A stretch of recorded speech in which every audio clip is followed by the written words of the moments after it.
Hello everyone, welcome to another video. I picked up one of these from my local game store and I figured it's a hot product, so no reason not to record it, and hopefully you guys can enjoy it just kind of as a bonus video for the week. But for those not in the know, this is kind of like the holiday bundle for Magic the Gathering. The Final Fantasy set was really popular earlier this year, and this is kind of just a fancy bundle to go with it.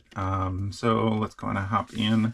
I haven't really been watching prices too much, so I may miss some particularly valuable cards, but I think I'll recognize the shiny cards when they come up.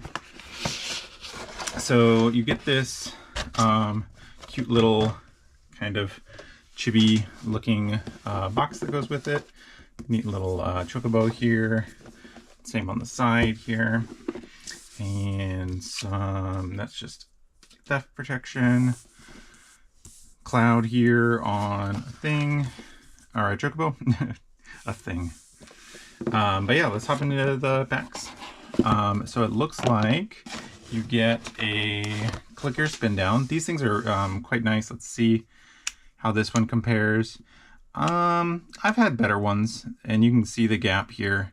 I think the yellow makes the gap more obvious, and some of the other ones I have, they're black wheels, so the gap between the two things is less obvious.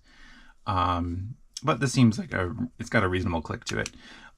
These are also pretty nice. I think I might bring one along with my Riftbound stuff. Just because they click so nicely and they hold their position, unlike a dice, which can get knocked over. So I'm considering that. Got a little chocobo on the side and then the magic logo on the other. So that's pretty cute. Then separate from that, we have, let's see how many packs this is.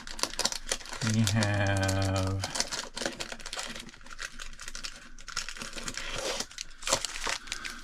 1, 2, 3, 4, 5, 6, 7, 8, 9, 10 play boosters. We have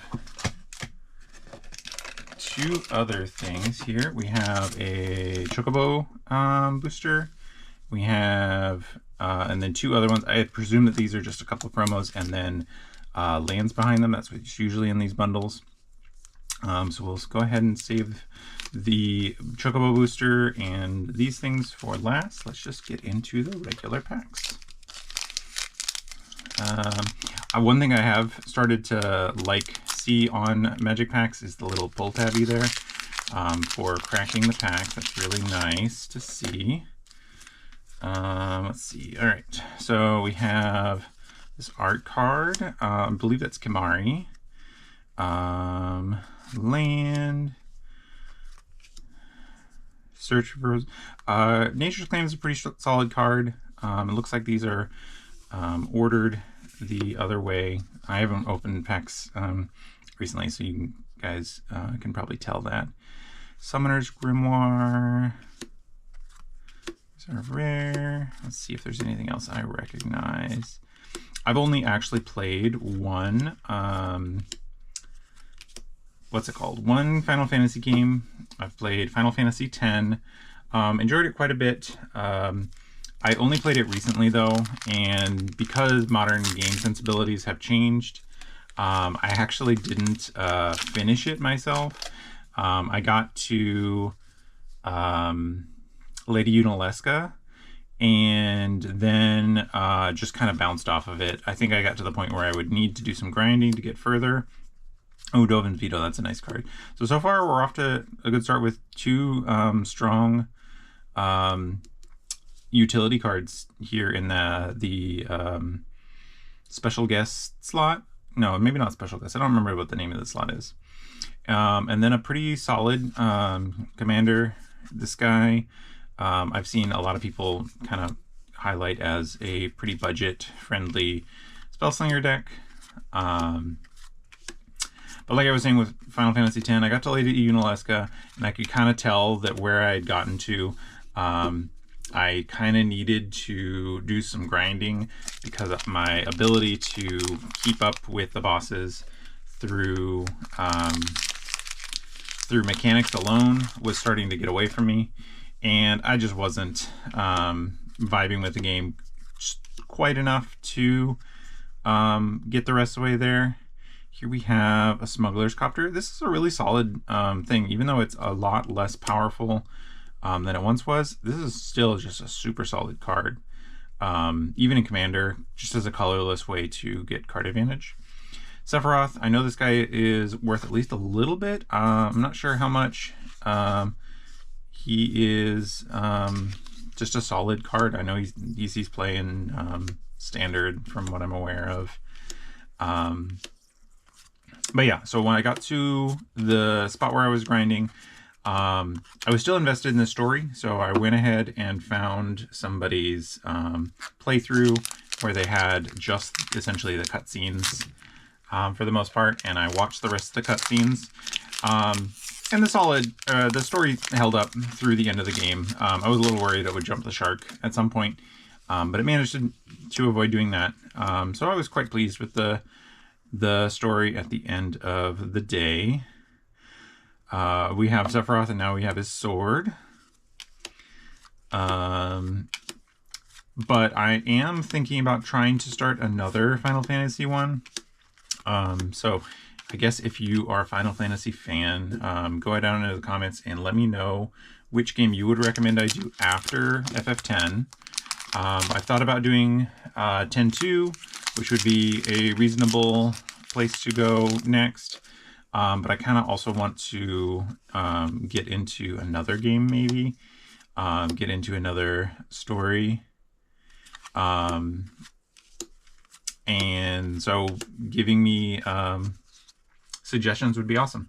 And this one's interesting too, because this Coral Sword, that's the name of one of our shops nearby that's actually somewhat well known in the Magic community. I know Gavin Verhey comes and visits from time to time. He's friends with the owner. So that Coral Sword is pretty neat to see.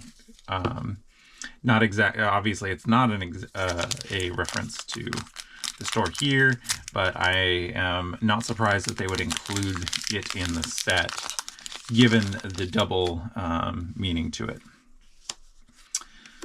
Newfound Adventures Farseek, another solid staple card. Sin, this guy, interesting ability. I would like to brew this a little bit in Commander, but it's just a little too expensive to do reliably, I think. But a pretty interesting ability at the end of the day. And then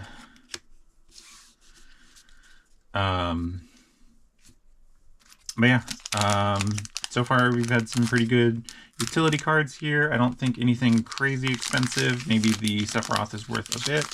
I'll have to check those prices and maybe cut them in the edit later. Traveling Chocobo. This guy is pretty strong. You have your playlands from the top, which is really good, and it magnifies well with extra land drops. And then the birds thing is kind of just whatever. But it also doubles landfall triggers, which is really good. So solid card there. I don't know if it's worth very much, but definitely a solid card that I will probably look for a home for if I can. One of my landfall commander deck, which is currently unsleeved right now because I'm in the midst of updating it, is Slogurk the Overslime, the blue-green slime from I believe Midnight Hunt. And here's the emblem. So that's to go with our Sephiroth. Starting Town, I'm pretty sure this is a pretty solid just all-around card, so that one's nice to pull. But my landfall deck in Commander is Slogurk in blue-green, and I think that Chocobo would probably fit in nicely there. I'm not necessarily leading all the way into landfall, but all of the lands decks tend to play similarly, and having another landfall doubler kind of just increases the consistency of the deck. Brainstorm. This one a little less good for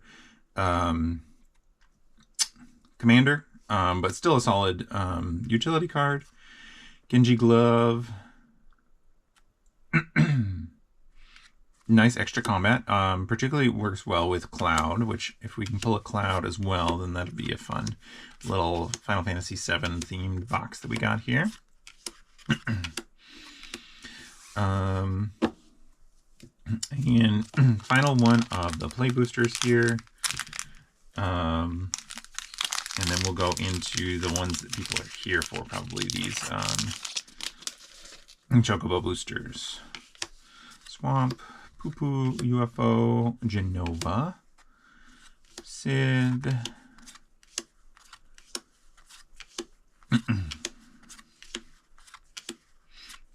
Black Mage's Rod is a fun one for Popper. And all right, let's get into these. So I'm not sure what all the promos are here, but let's get through them. We have this Chaos Shrines Black Crystal. Dies, exile at the beginning of your upkeep. You can put a creature card exiled into the battlefield under control with a finality counter on it. This is actually pretty strong. As just a way to get back guys. And the finality... I'd have to look up the rules on this one, because it going to exile and the finality counter sending it to exile may mean you can get the same guys back. Obviously, it won't be able to go to the graveyard. But an interesting card that I'll have to look up the rulings on. Then we have all of the full art lands. These are really pretty and great for filling out Commander decks. Not all decks need a ton of these, but those that do, you get to really have... Ooh, I didn't know they did a wastes. That's really cool. Okay, so those are the basics. Next up, we have this Paradise Chocobo, which is a Bird of Paradise, which is a great, great staple card. Always good to have more bops, as I will, and fits in with the Bolt the Bird thing, which is when you have a card iconic enough to get a phrase. That's pretty good. And then waste, so all the same lands, just in foil this time. All right, and here is the important stuff, I believe, for the value of these packs. So let's pop these down and let's see what we get. Get these out of the way. I'll do this nice and slow. Ooh, we got Riku. This is actually one of the ones I was looking for. Definitely far and away my favorite character from FF10 was Riku.